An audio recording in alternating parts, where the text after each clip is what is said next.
Hola, bienvenido al taller de las reflexiones.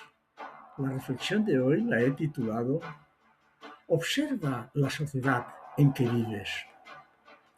Si coges una anécdota e intentas generalizar para entender todo lo que pasa a tu alrededor, esa no es la forma para imaginar o entender la sociedad. Seguro que la conclusión a la que te lleva es subjetiva. Se te van a escapar muchas cosas. Ten en cuenta que las personas somos muy limitadas en nuestro entendimiento. Por lo tanto, hay que coger mucha más información para llegar a conclusiones racionales. Después de todo lo que podamos observar, hay algo que nos puede acercar a verla: las elecciones. Si se trata de una sociedad más o menos democrática en la que hay elecciones, el resultado nos ayudará a acercarnos a ver algunos grupos que la componen. Analizando esos votos, nos vendrán a decir cómo es la sociedad y qué clase de gente la constituye. Si observamos bien, veremos que no son los políticos los que llevan a cabo un determinado proyecto y hacen lo que quieren, sino que son ellos los que observan a los ciudadanos y ven cómo pueden representar el pensamiento de ese sector.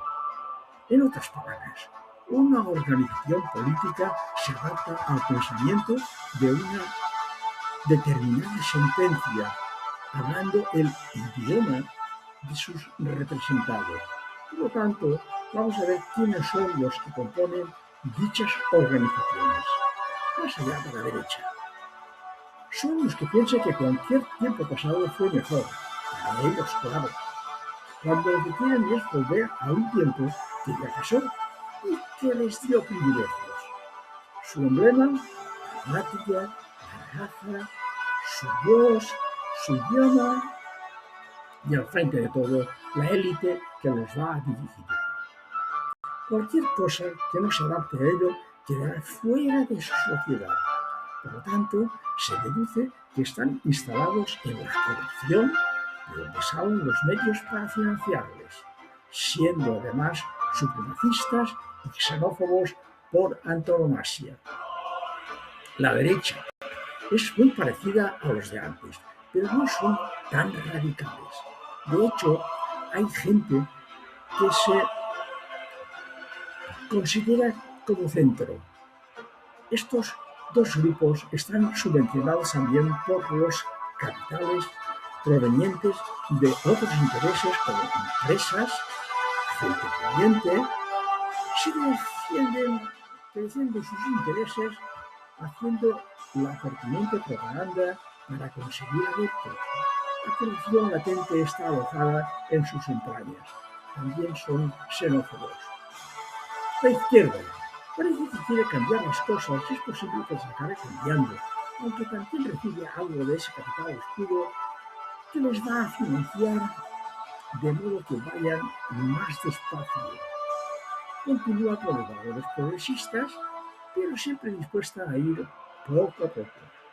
Aunque hay poca corrupción, continúa habiéndola. Y más allá de la izquierda, consideran que esta sociedad es injusta y hacen lo posible por cambiarla. Para ellos, los valores de patria, raza, Dios son conceptos superados y, por supuesto, no reciben ayudas de los grandes poderes económicos.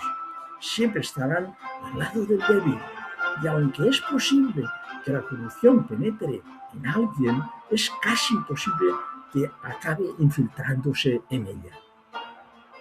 Como verás, hay para todos los gustos, aunque lo hemos limitado a estos 4 ejemplos. En resumen, si quieres comprender de verdad la realidad de lo que ocurre en nuestra sociedad en estos mismos momentos, hay que llegar a ello a través de la observación subjetiva, dejando atrás intereses, proyecciones del pasado o ilusiones de futuro.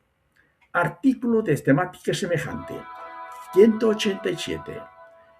Europa libre de paraísos fiscales. Bien el enlace. Hasta la próxima reflexión.